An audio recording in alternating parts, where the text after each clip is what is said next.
हमारे चैनल को सब्सक्राइब करें और बेल आइकन दबाएं। काय कोणाच्या याच्यावर आलेलं नाही। आम्ही सर्वजण आम्ही लोकांचं काम करतो। मला तुमच्या सोबत राहायचं आहे। मी काय कोणासोबत जाणार नाही। मला फक्त एवढंच आहे की तुम्ही मला साथ द्या। मी तुमच्या जवळच राहणार आहे। मी कोणाचा मागे जाणार नाही।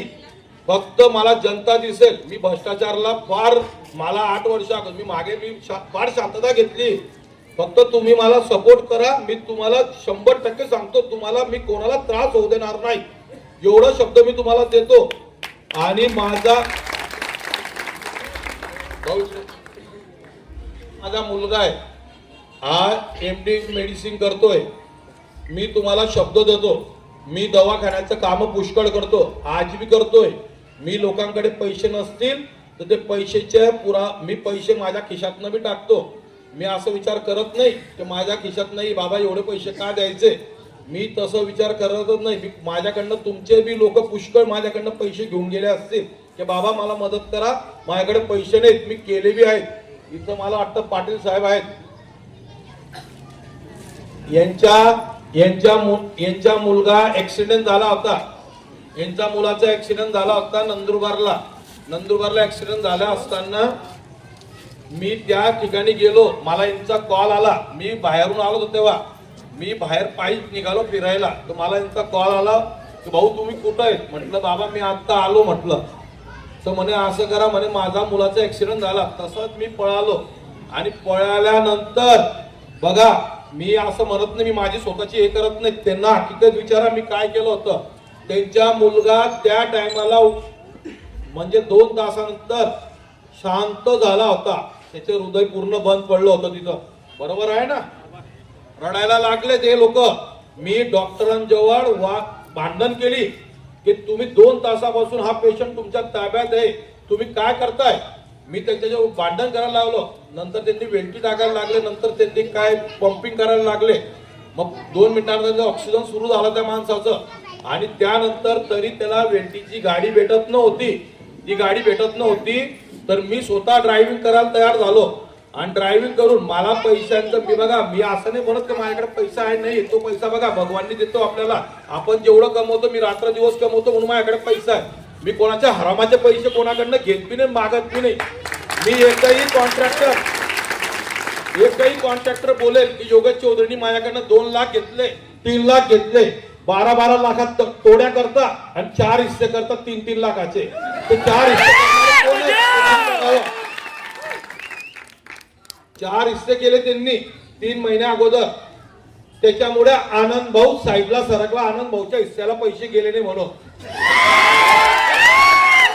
विचार करा। या व्यक्तीला मी पूर्ण मदत केली। त्यानंतर ड्रायव्हर आल्यानंतर तो व्यक्ती तिथं पोहोचला, आज जिवंत होऊन घरी बसलेला तो व्यक्ती। त्या टायमाला मी कधी वाद घातला तर माझ्यावर केस सुद्धा झाले असते। पण मी असा विचार नाही केला की त्यांच्यामुळे माझ्यावर केस होईल असं। मी चांगला विचार केला तर असं कोणावर घडू नाही यासाठी आमचं पूर्ण पॅनल, आमची माझी मिसेस भाग्यश्री योगेश चौधरी, घड्याळच्या चिन्हावर राष्ट्रवादी काँग्रेस पार्टीकडनं पूर्ण पॅनल आमचं निवडून आलं। तर मी हा 2 वर्षानंतर इथं मी जागा इथं घेतलेली आहे। 14,000 स्क्वेअर फूट जागा मी तळोजा शहरामध्ये घेतली आहे। मी 100 बेड या 50 बेडचं हॉस्पिटल बनवणार आहे। याच्यावर मी टोमणे मारणारे येतील, अरे हा 2 वर्षांतर कोणी बघितलं, कोण करेल असं बोलतील ते। पण मी तुम्हाला शब्द देतो, आमचं पॅनल निवडून आल्यानंतर 5 वर्ष पावतं फक्त मेडिकलचेच पैसे घेतले जातील। 1 रुपया सुद्धा पूर्ण तळोजा शहरामध्ये घेणार नाही, 1 रुपया सुद्धा घेणार नाही। मी तुम्हाला शब्द देतो, फक्त आमचं पॅनलला निवडून आणा तुम्ही। मी इथं पैसे कमवायला आलेलो नाही, मी सेवा करायला आलो आहे। तुम्ही विचार करा, सारखे सेवा करणारे लोक भेटणार नाही। तुम्ही कोणी पैसे देईल, 2,000 देईल, 3,000 देईल, या पैशांवर बळी पडू नका। लोक कोपऱ्या कान्यामध्ये 5,000 रुपये देऊन देतील, आता आपण नेहमी देणार नाही। आणि एका लक्षात ठेवा, एका फॅमिली मधून 5 लोक असतात। 5 लोकांमधून कोणी 5 वर्षामध्ये 1 लाख रुपये तरी बिल भरतोच दवाखान्याचं। तर तुम्हाला 1 लाख रुपये माफ होणार आहेत। आणि असं नाही मी म्हणत की तुम्ही आज 2-2.5 वर्षानंतर बी आलात, तिथून 5 वर्ष देणार आहे मी तुम्हाला, की असं नाही म्हणत का निवडून गेल्यानंतर 2 वर्ष देईल, 1 वर्ष देईल. जेव्हा त्याचा दवाखाना सुरू होईल ना, हॉस्पिटल सुरू होईल याचं इथं गावातलं, तेव्हा त्याला 5 वर्ष तो सूट देणार आहे सर्वांना. हे तुम्ही विचार करून आम्हाला आमचं पॅनल पूर्ण निवडून आणा. मी आपल्याला हात जोडून रिक्वेस्ट करतो आणि कोणाच्या याच्यावर जाऊ नका. अमन दादा चांगला काम करणारा व्यक्ती आहे, तुम्ही त्याला मदत करा. तो आता चांगला आहे. त्यानंतर कल्पेश आहे, कल्पेशला अजून काही एवढं कळत नाही, तो माझा भाऊ येतो. त्याला मी सांगायचो त्याला की मला बी खोटं बोलता येत नाही, मी एकदम खरं बोलतो. मला नबाडी बोलत जमतच नाही. हे छक्के पंच खेळणारे हे लोक मी तुम्हाला हे बोलतील ना पुढे, तर मी ते बी बोलायला तयार होईल. मी तुम्हाला याला काही राजकारण कळत नाही.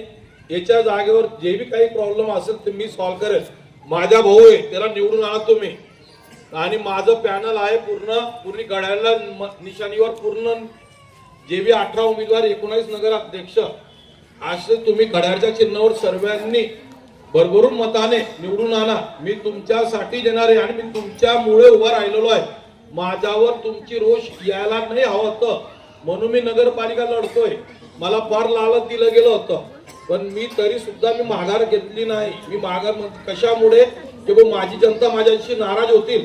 जे लोक हे पोरं माझ्याशी जुळले आहेत ना, यांनी मी कधी आपसात केलं असं यांनी मला लाता मारल्या असत्या गांडीवर.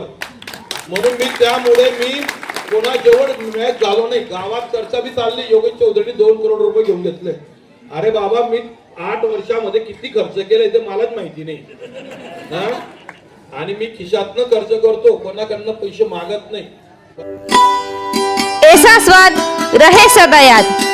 काकाजी नमकीन, काकाजी नमकीन.